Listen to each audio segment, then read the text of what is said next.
Hey guys, this is Jeff Stanek with Figured Out Baseball.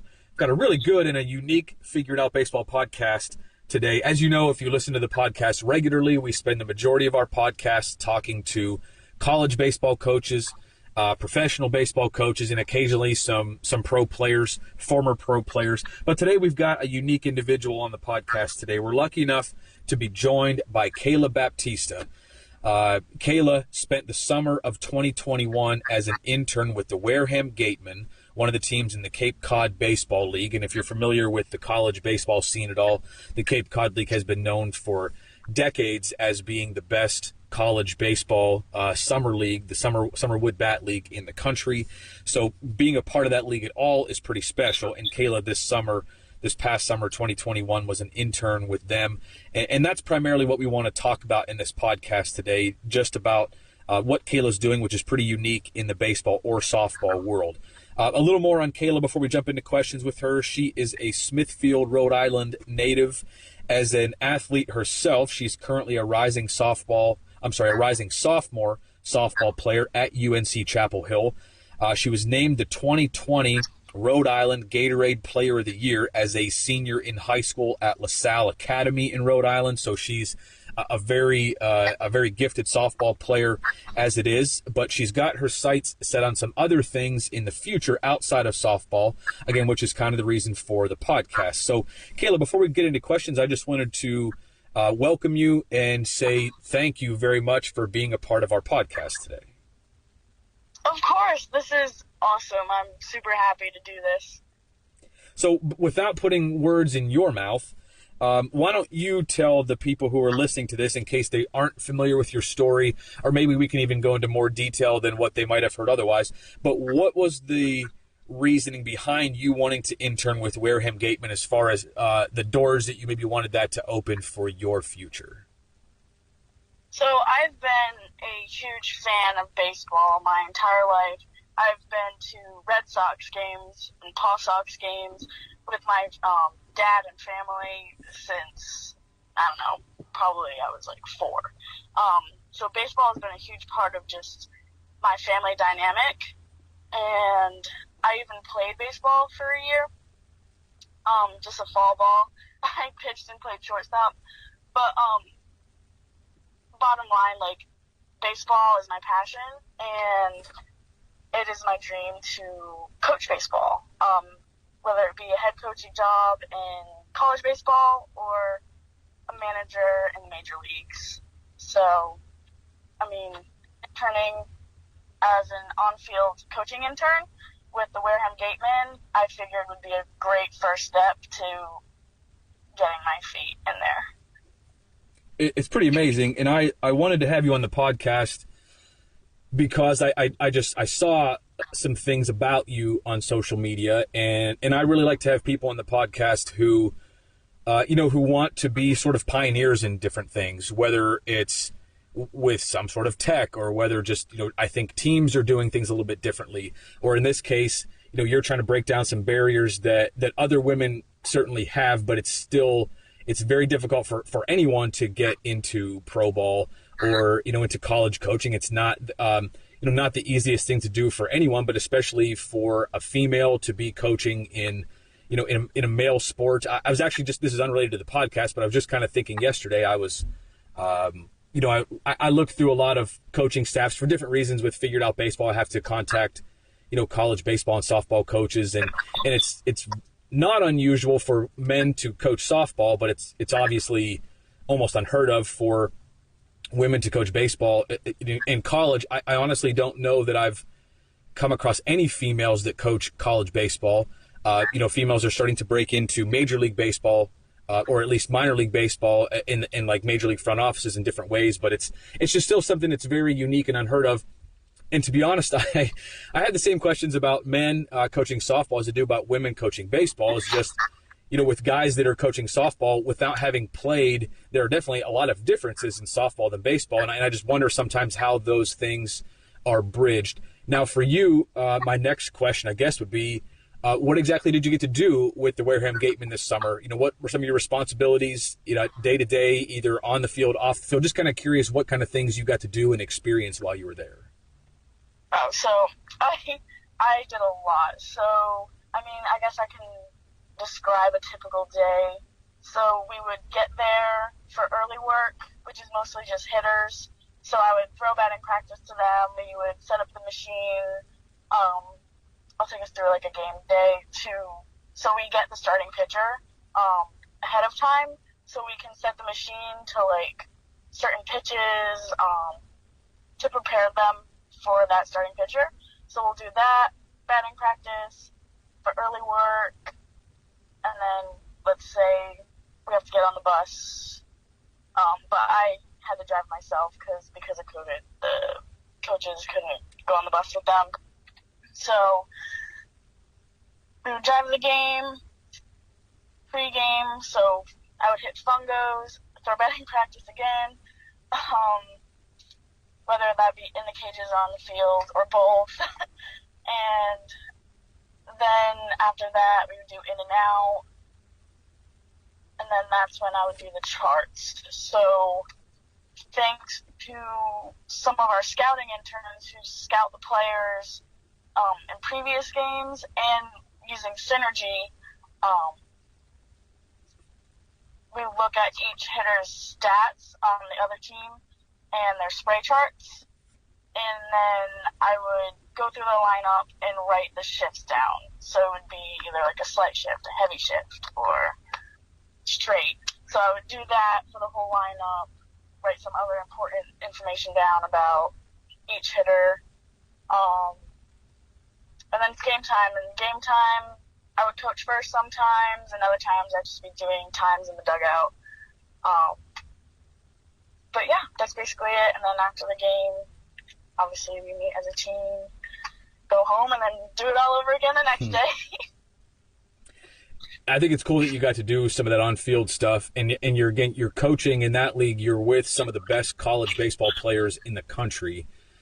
And we talked briefly about this before we started recording, but what was their reaction to you? How did you feel like you were treated, I guess, compared to some of the other coaches, either on your team or other teams, by the players? Oh, the players were great. So they're the first baseball team that I've ever gotten the chance to work with. And going into that, I wasn't exactly sure what to expect or how it was going to go. Like, were they going to respect me? Were they going to listen to me? Because obviously I'm a female in their sport, but I could not be more grateful for the way that they treated me. Every single one of them listened to me if I had input about absolutely anything. Throwing batting practice to them was fun. It was easy. They were all great. I had a lot of laughs. It was a great time. They were awesome. I think that's pretty cool. But I've got to ask you if it was intimidating at all to you, just to put myself in that position. It might be intimidating for me, having coached college baseball for quite a while, to go to a league with that elite of players. Were you intimidated at any point when you showed up? Not just because you're a female, but just because you're around this caliber of players. Throwing BP to these guys. Did you get intimidated by that? Just like trying to be. I don't know how much if you throw overhand BP at all, or if you ever have. Obviously softball players, you probably flip to each other, but it's probably more underhand flipping, I would assume. Yeah. Baseball players do that as well, but I know you did a lot of overhand BP. And I don't know how much you've done of that before. Was any of that intimidating, either being around the players on this team, or having to throw on-field BP with a lot of eyes on you, or anything else? Did any of that stuff get to you at any point during your internship? So I had never thrown overhand BP before I'd gotten here. So this was my first time ever doing that. So, and I didn't even do it in the cage before they just threw me on the field to throw batting practice. So, I mean, and the first time I did it was in front of a workout in front of the Mets. So that was kind of no pressure. But I mean, as an athlete myself, I'm kind of used to pressure, so I feel like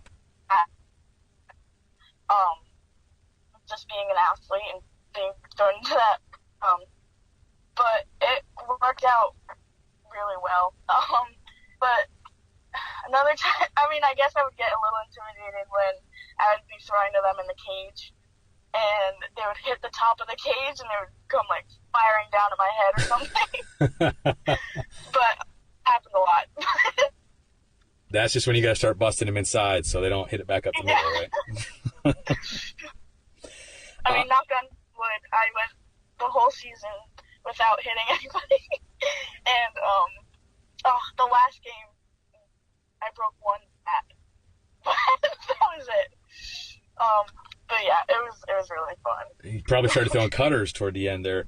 I know that one of my first batting practice experiences when I first started coaching was my old head coach at Duquesne, where I went to school.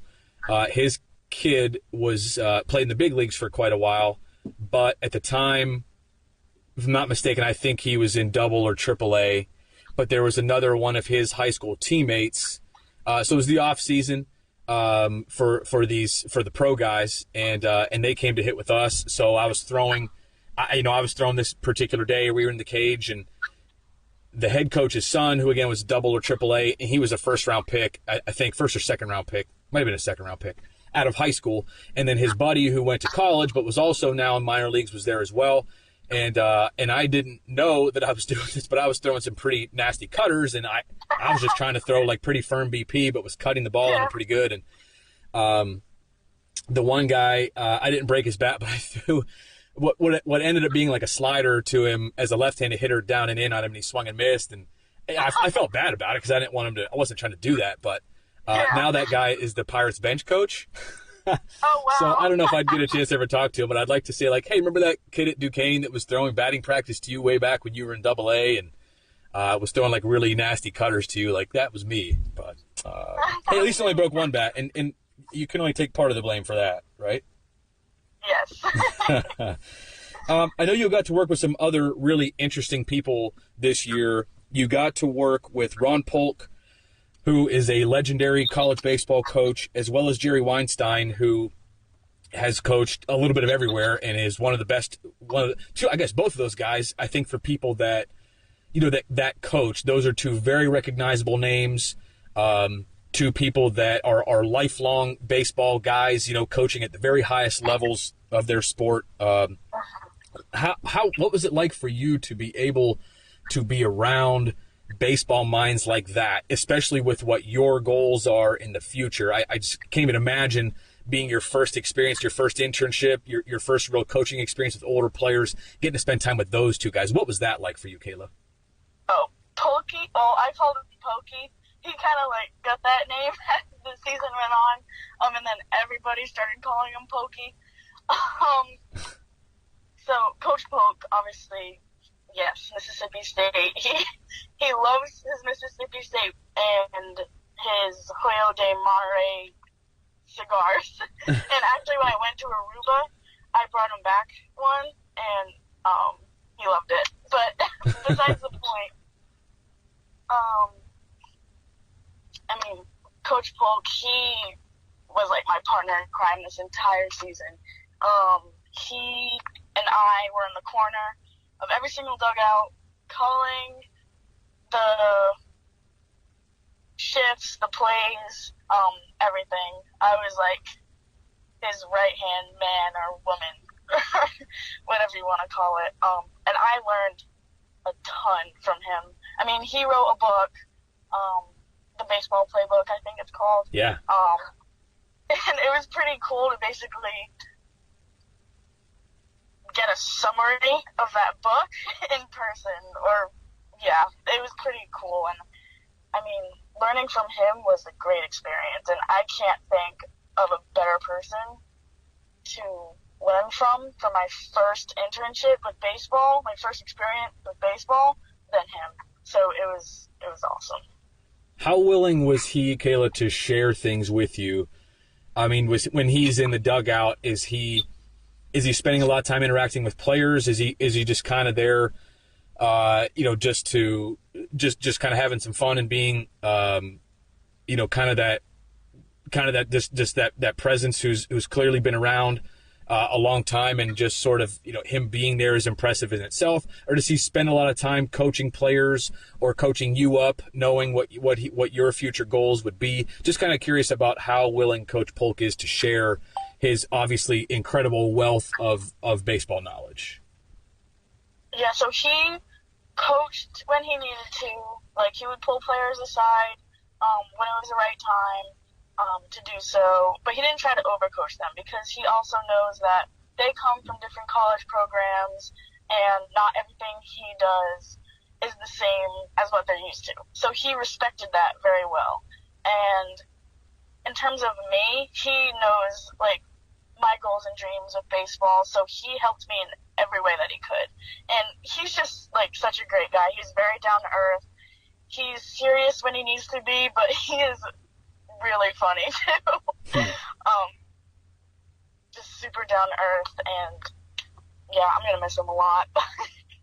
I can imagine, especially just again, that kind of personality. He's sort of a god in the college baseball world, and I bet he was going crazy this year for Mississippi State during the College World Series. Yeah, but she had us checking the score for him literally every 5 minutes. That's not surprising. He's actually the one. My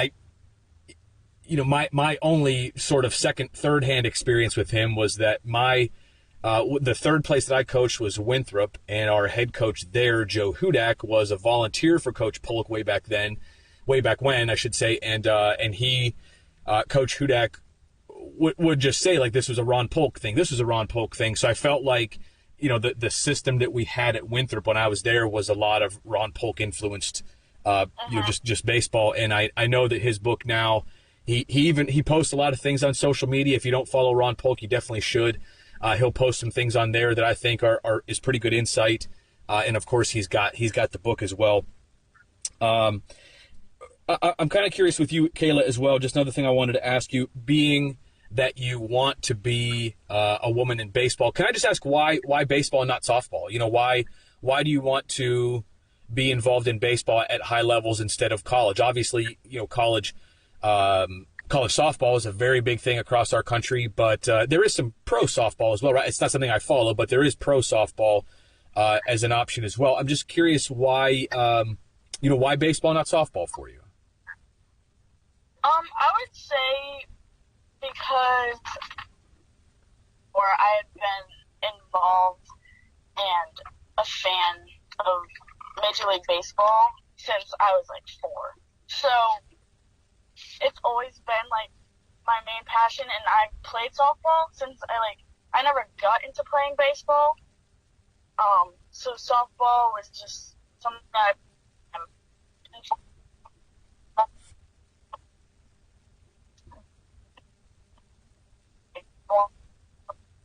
in general, I wouldn't be opposed to coaching college softball, but my main passion and goal is to help baseball players reach their goals of making it to the major leagues and reaching their goals in the major leagues, if that's the case. But I wouldn't be opposed to coaching college baseball either. Just coaching in general is something that I'm really passionate about, and just helping players reach their dreams. That's cool that you know that at this early in your career, that's something you want to do. A lot of people, I think they coach when they sort of run out of stuff to do, but that's sort of how I was as well. I knew that when I stopped playing at some point, at some capacity, I would get into coaching, and it's certainly something I miss now. From your experience, Kayla, this summer, what are some of the biggest differences that you see in the baseball world as opposed to softball, whether it's game strategy or preparation or just like mechanical things in the game? From what you got to experience, what are some of the differences between the games? So I actually realized that baseball and softball are pretty different. I thought that they were similar, but the game itself differs in a lot of ways. For example, like the leads and the steals, it took me a little bit to fully understand the different techniques that you can do for leads and steals in baseball, the timing of everything that goes into it, like coaching first base, getting the time to home for the pitchers, So there's like the steal, the base running aspect of it. That's pretty different. Pitching is a lot different.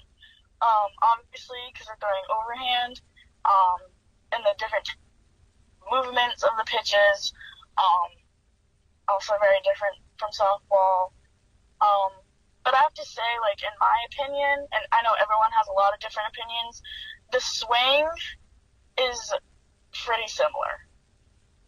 Like, I mean, I guess some people say, like, I have a baseball swing, quote unquote, a baseball swing. But I mean, I don't think there is a distinct difference between a baseball and a softball swing, in my opinion. So in terms of that, no, fielding a ground ball is fielding a ground ball. I mean, that's the same. You're an infielder in college, right, Kayla? Infielder, outfielder. I played second place, though, last year. Do you think that the speed of playing infield is different? Because in softball, you really don't have time. Like in baseball, on a routine ground ball, even to the left side, you have time to, field it. And a lot of infielders on a routine ball will sort of pat their glove while they take like one sort of shuffle step toward first base and have time to throw it. In softball, you don't even really have time to do that, right? I mean, is that a big difference for you? Just something else that you've seen and experienced? Yes. So one big difference is, like, Poke and I would call out, like, the hitter's running timeout to the infield, every single hitter. So it'd be like 45 or like 40. But in softball, it's funny because it's a whole second less for a runner. Like, so I slap too. So slappers in softball probably run from like a 2.8 to a 3.1, a 3.2. Holy smokes. So, I mean, yeah, it's a lot faster, the game of softball, than baseball. But, yeah, I would say yes, to answer your question. Kayla, who are some of your biggest influences to get you to this point? I mean, even to take the first step. This is obviously step one in one of many, many steps that you're going to take between now and where you ultimately end up. And even this probably was, I have to imagine, a pretty big step for you in a lot of ways. Significant in a lot of ways for you to be able to be an intern with the Wareham Gateman and sort of, again, take step one on the way to your career and to coaching and hopefully being involved in the baseball world. But who are some of the biggest influences that you've had in your life, whether that's coaches or people in your family or just people that have helped you get to where you are right now? So first, I would probably say my dad, because, like I said, he's taken me to every single baseball game that I can imagine. And yesterday we went to a Red Sox game, so, I mean, I'd say my dad. He's definitely my number one supporter. He's the hardest worker I know by far, and I get my work ethic, and so he's definitely number. I would probably say Rachel Balkovec, who I reached out to the beginning of last fall, and we had a couple of Zoom calls together and helped me set up my cover letter, resume, all of that, which I actually sent out to multiple teams in the Cape Cod League.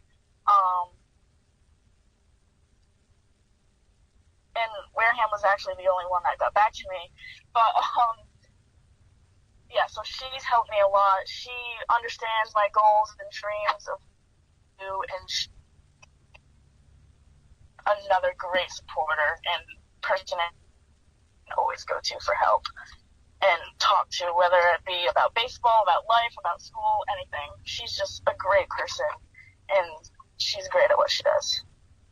How did you first get in touch with her? Because that was actually the next question I was going to ask, because you tag her in tweets on a fairly regular basis. So I was going to ask if you had a relationship with her, or if that's just something that, like, she's sort of someone you look up to, or so you tag her from time to time. But you actually have a relationship with her. You've talked to her. You've been on Zoom calls with her. How did you first get in touch with Rachel? I think that's really cool. So I saw that she had a mentorship program just through social media.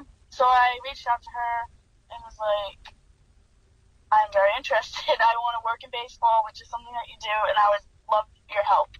And she got back to me, like, the mentorship program was great. I would recommend it for literally everybody. So I did the program, but, I mean, she's so awesome. She kept talking to me after, and we still stay in touch. And we just created a great bonding relationship throughout basically the past year now. So, yeah, she's awesome. That's really cool. Now, is the mentorship program, is it for females that want to coach, or is it for anybody that wants to coach? I think it was primarily, I wouldn't mark my word on this, but I think it's primarily for women, and not necessarily that just want to work in baseball. I think it's for any job in general that they want to do. Because like I said, it's a mentorship, building a cover letter and a resume sort of thing. But I'm sure anyone can do it, and male, female, doesn't matter. She's a great person. She would help literally anybody. So, yes. I think that's just so it's great that she would do that. And if you don't know who Rachel Balkovec is, she's a minor league hitting coach in the Yankees organization, and I believe, if I'm not mistaken, I don't have this written down, but I believe she was the first woman to get a minor league hitting job with any organization. Yeah, and she was the first woman to coach in the All-Star Futures game. And I just think it's really neat that she will take the time to talk, to someone like you or anybody that's interested that kind of wants to follow her path. Do you think that Rachel has done enough where you will have a clear path to be able to get a job in Major League Baseball? And obviously you have to put the resume together that makes you qualified to begin with. But if you are qualified, I know that part of Rachel's story is that she was qualified, but because she was a female, she couldn't get a job. So she eventually changed her name on her resume from Rachel to Ray, and all of a sudden started getting a lot of interest because the resume was good enough. Do you think that she's broken down the barrier to where you'll be able to put Kayla Baptista on your resume and get calls back even though you're a female? Or do you think that there's still a lot of work there to do? Or is that something that maybe you just don't know enough because you haven't been there yet? I'm just curious as to the impact that Rachel has had and how that might impact females in the future getting jobs in baseball. Oh, no. She has definitely paved the way for all of the females getting hired now. I mean, she even said to me, like, by the time I graduate college, I will most definitely probably have a job in pro ball. But her thing is,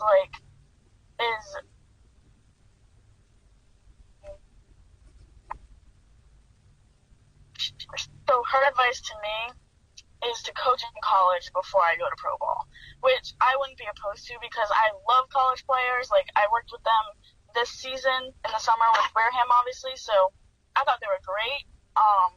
So I definitely wouldn't be opposed to doing that.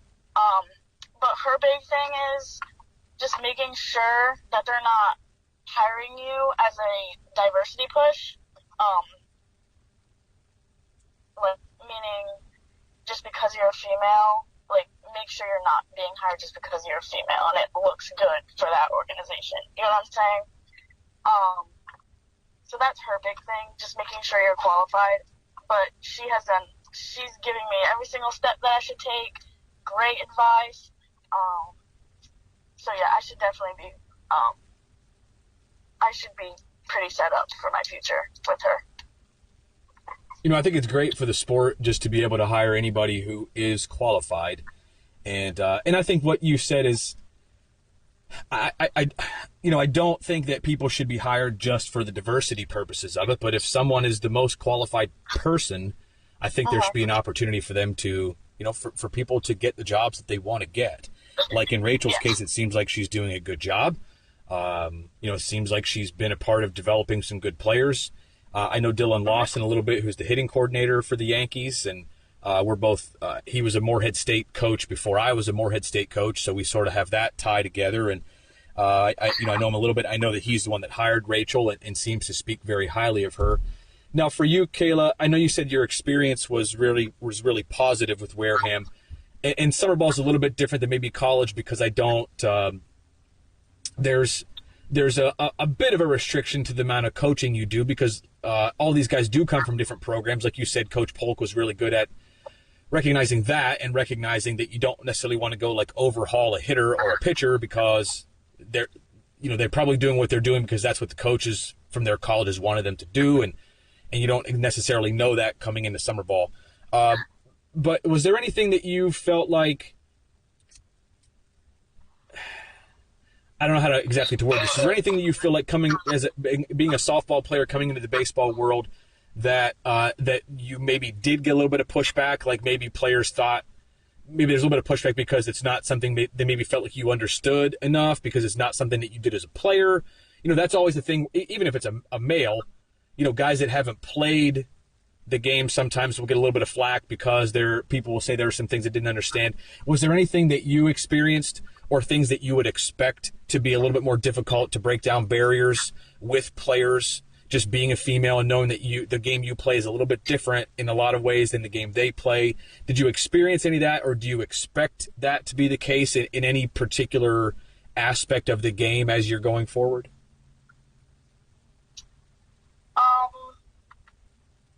I mean, working with Wareham, and I'll talk about the hitters, if I notice something with any of their swings that were like pretty obvious, I would tell them and they would listen to me, they would make adjustments, and they would do them.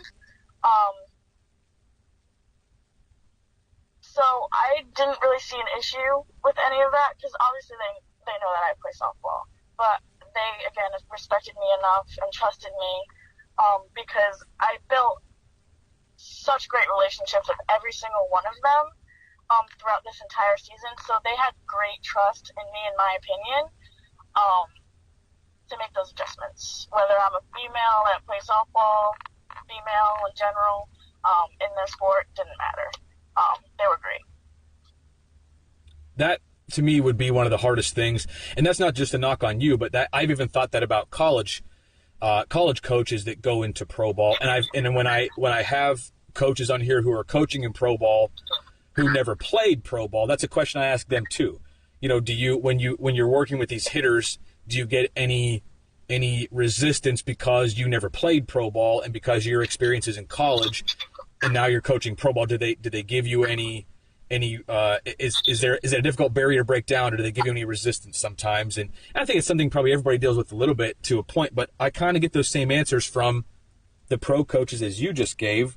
It seems like for the most part, once you have the relationship and once you have the trust of the players, no matter what your background is, they seem pretty receptive, which you hope would be the way that players would respond. But I think it's a fair question to ask, and probably something that the players themselves have to wrestle with a little bit, or at least some of them. Kayla, just to wrap this up, what do you think the future, the near future looks like for you? Obviously, we know what your long-term goals are, but what do you think the next couple of summers hold for you? I know that this one, when we're recording this, we're basically at the end of your first summer, but have you thought ahead to what the next steps might be on the path to what you ultimately want to achieve? So there's an opportunity next summer that I'm not sure if I'm allowed to say yet. So I'm either going to do that. It's working with a AAA team. That's all I'll say. So there's an opportunity that could happen next summer there. But if not, I will not be opposed to going back to the Cape Cod League and working there. It was a great experience. I would definitely do it again. So either one of those for next summer. But I mean, during the school year, I am hoping to reach out to Coach Forbes and work with the baseball team in any way that I can. So I'd say that for now, short term. Continue to read. I read a lot of books. Baseball, psychology, you name it, I'll read it. I'm always open for recommendations, for new books to read, but just staying up to date with everything. and doing whatever I can to stay involved. Now, do you still plan on playing? I mean, you want to work with the baseball team at UNC a little bit, but are you going to continue playing softball as well? Definitely, yes. You're really going to be busy then throughout the fall and the spring. And we know that, playing college sports is a very busy schedule as is. And if you're playing and trying to help out with the baseball team when you can, great stuff, but you'll be busy. But like you said, you've got the work ethic for it.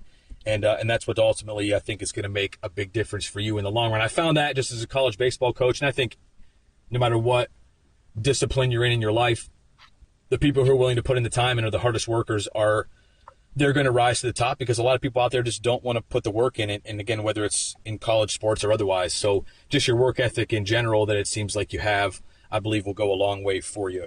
Kayla, is there anything that we missed? Anything that you want to get into or want to say that I didn't ask you during the podcast before we close it out? No, nothing really. Just that, this experience in Wareham was one that I'll never forget. It was my first team that I've worked with, and I will remember them for forever. All the people, the other interns that were absolutely amazing, the coaching staff, the Gateman, the Cape Cod League in general, they were great to me. It was just an amazing experience that I will never forget. And I appreciate everything. This has been a really enjoyable podcast. This is Kayla Baptista, everyone, who is about to go into her sophomore year as a softball player at UNC Chapel Hill. She spent the summer of 2021 as an intern for the Wareham Gateman in the Cape Cod Baseball League. She's someone who I think has a bright future ahead of her, whether it ends up being in college or pro ball, baseball or softball. We really appreciate your time here, Kayla. If you want to check out some other podcasts on the Figure It Out Baseball website, we actually have a podcast with one of Rachel's, I'd say one of her fellow staff members for the Wareham Gateman this past year. Sam Jorman is another female that is hoping to make a splash in the baseball world. She was on a podcast with us earlier. You can find that podcast for free, also on the Figure It Out Baseball website. And hopefully, Kayla, this is the first of several podcasts we have with you. I would hope that, as you go through your career, especially once you graduate and get into coaching at wherever you end up, hopefully we can have you back. And this is not the last we've heard of you here at Figured Out Baseball. But Kayla, I want to very sincerely thank you for your time and wish you the best of luck with everything that you do. Thank you, Jeff.